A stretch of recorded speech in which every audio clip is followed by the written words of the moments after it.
a social democratic party to have addressed this issue. Fine, you want to invite an industry to set up.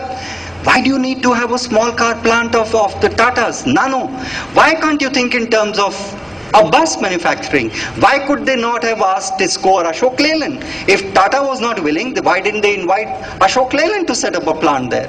There are many questions like this which remain unanswered. And in fact, the criticism has come from within also. I mean, if you read Prabhat Patnaik's remarkable piece where he talks about subservience to capitalism or subversion of capitalism, it's a remarkable critique of his own party and its policy.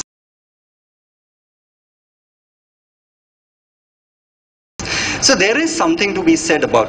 And I think this frustration, the lack, I mean, people can talk about whether armed revolution will get you anywhere. We don't know. It's an open, as far as I'm concerned, the jury is still out.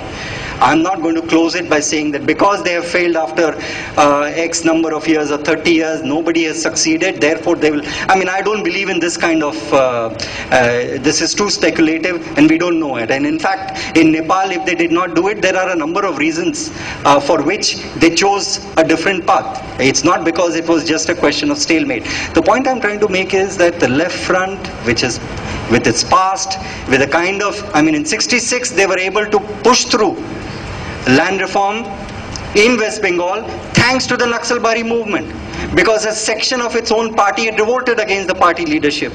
It posed a challenge to the party. If they had not done anything, they would have completely been wiped out. The point I'm trying to make is that yes, left parties have a lot to contribute, and I for one would not like to dismiss them or to ridicule them or to denigrate them. No, they have much. And I believe that but they must also look inside and where they have gone wrong. Why is it that they have not been able to excite? I mean, anybody outside the three states, why is it that in Bihar they are not a strong force? Why is it that in Uttar Pradesh they are not a big force? Why is it in Orissa they are not a big force? You know, adjoining states of West Bengal.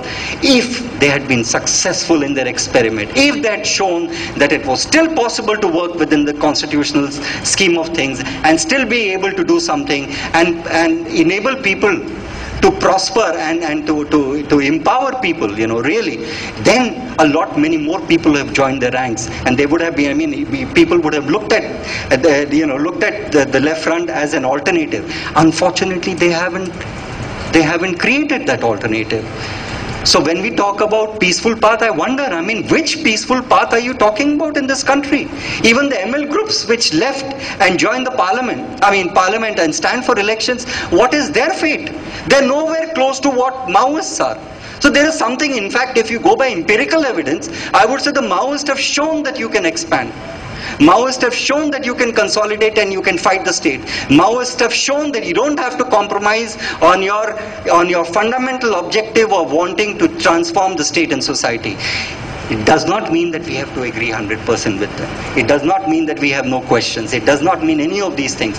But it gives us a space to raise these issues. Otherwise, this whole project to transform the state and society would have finished in this country.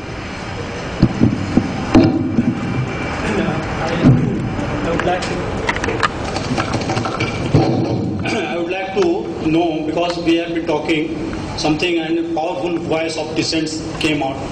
But I feel that because people say that Arundhati, and you also mentioned about because of this structural change, paradigm shift, it brought in its wake structural violence, which is huge, which has huge implication. But I feel that democracy is hope. Democracy really creates a sort of hope for the people, and what we have been fighting for.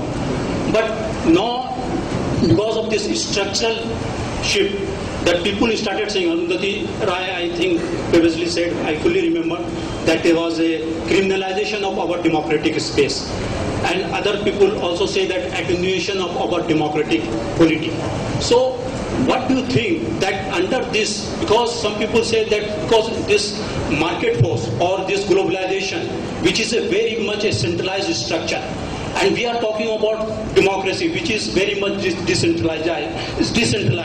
When we talk, recently I feel that this Iyer, that Panchayati Raj Minister, wrote an article in the Indian Express. He was advocating that how Panchayat Raj clause, 6th clause, which gives whole rights to the tribals in decision making, that has been violated.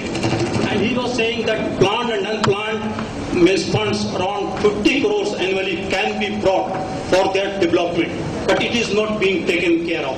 So what do you think about, on the one side it is the centralized structure which really dictates the terms, and on the other hand there is people say that there is a decentralized structure under Panchayati Raj institution which is not functioning, and participation, inclusion, all this is the key for the success of development. I would like your comment, because development we need, because without development we can't expect that democracy will sustain, although we don't have faith on democracy. It is a very much non-dysfunctional. So I would like your comment.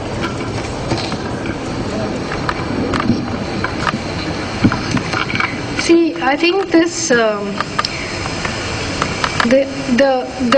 use of the word democracy to wrap up the capitalist project is not new.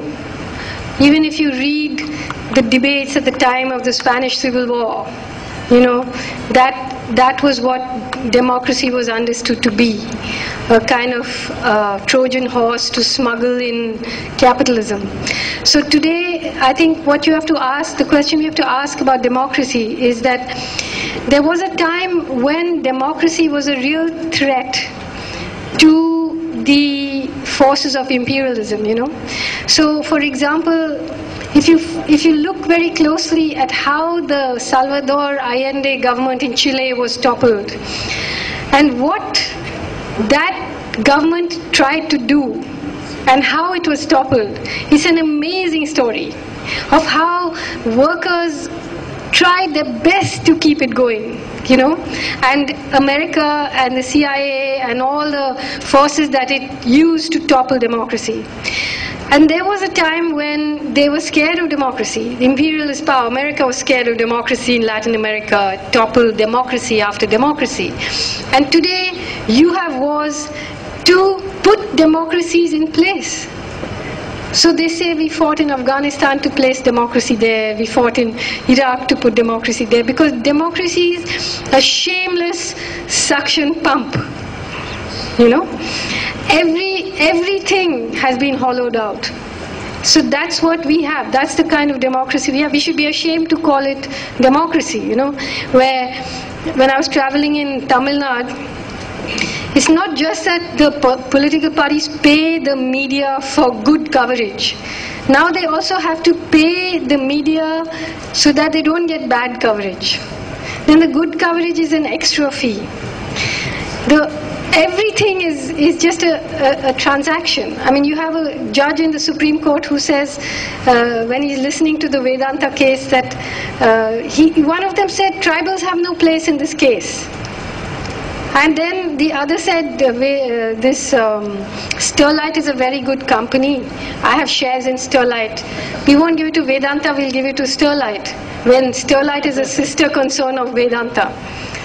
Now, and he's the Chief Justice now, and he's known as a very honest man, you know.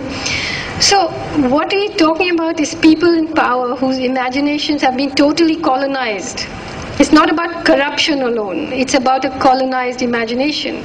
And look how interesting it is that people who don't win elections, our Prime Minister has never won an election in his life, but he is there taking the decisions. The people who win elections stay out of power so that they can be the good guys.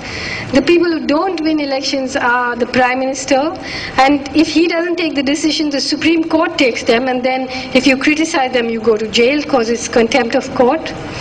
So you see how the machine has been set up, and you just keep going round and round and round in that, like those, you know, those motorcyclists in those old circuses who used to go around like that in those big globes.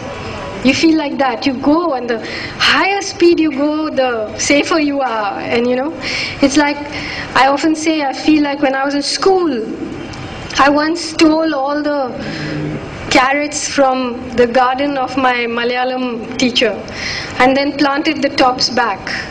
And for a long time he was watering those plants and wondering why is it not, So every institution of ours has been uprooted and hollowed and planted